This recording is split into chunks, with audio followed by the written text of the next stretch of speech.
Assalamualaikum warahmatullahi wabarakatuh. Hello, we are from Group 9. So today, as you can see from the share screen, we are going to present our group discussion based on the journal that we learned last week. It's called What is Good Governance? Here, I am Anjani and Khansa Alaika as a moderator will be introducing my group members first. So this group 9 is contains 5 members. The first one is Khoiriyatun Nisa. Second one is Jasinta Catur Maryono.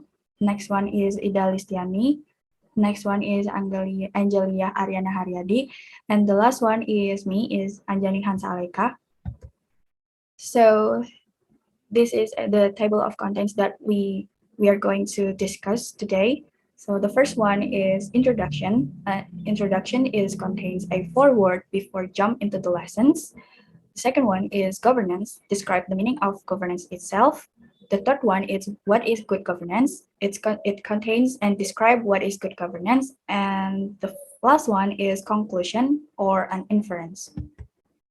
So I'm going to read it first, the introductions or a foreword before jump into the lessons.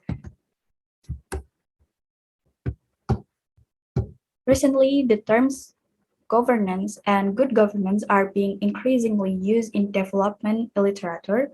Bad governance is being increasingly regarded as one of the root causes of all evil within our societies. Major donors and international financial institutions are increasingly basing their aid and loans on the conditions that ensure good governance are undertaken. These group discussions will be explained as simply as possible what governance and good governance means. The next slide will be read by one of my friends. Good governance. Next. Definition. Government is one of the actors in governance. Other actors involved in governance vary depending on the level of government that is under discussion. Next. The more government structure or one must be with discussion or average and implemented.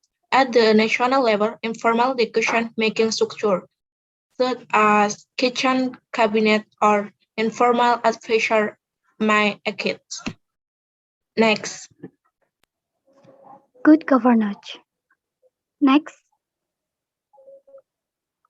Good governance.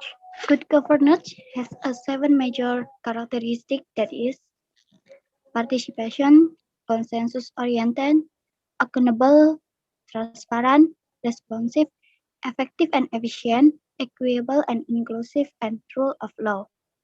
Good governance is a bureaucratic concept that refers to the process of achieving decisions and their implementation can be accounted for together. Next. Participation. Participation is a key cornerstone of good governance.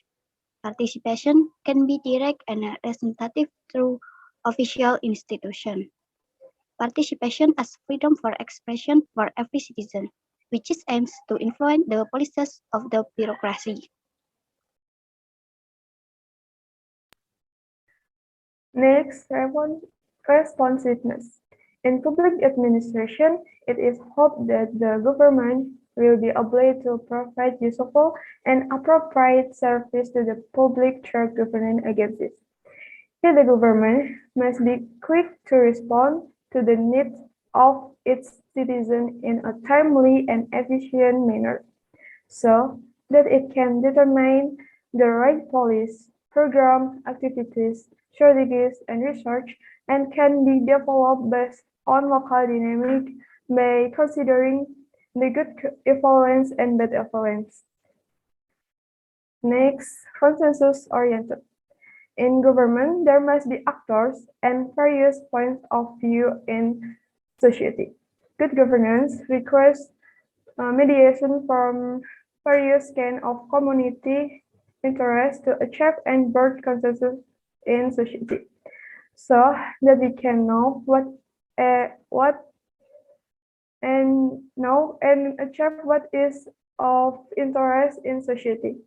Of course, this requires a lot active and spend a lot of time to realize these development goals. For that, it requires further understanding in the historical, cultural, and social context of a society.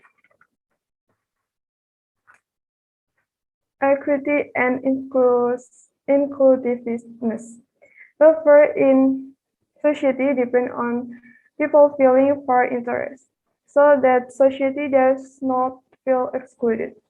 For this reason, group by doing equity. Next, effectiveness and use of natural resource and providing protection to the environment. In other words, good governance makes sufficient and less use of natural resource according to needs. Accountability. The main required accountability. Not only government institutions, but also private institutions and community organizations must also be accountable to the public and institutional stakeholders. Generally, an organization and institution will be accountable to anyone affected by its action. Accountability cannot be enforced in the absence of transparency and the rule of law. Next. Conclusion. From the above discussion, ideal which is difficult to achieve in its totality. Very few countries and societies have come close to achieving good governance in its totality. However, to ensure sustainable human development, action must be taken to work toward a reality. So that's it from our group today. I really hope we can get the highest score as possible. Thank you. Wassalamualaikum warahmatullahi wabarakatuh.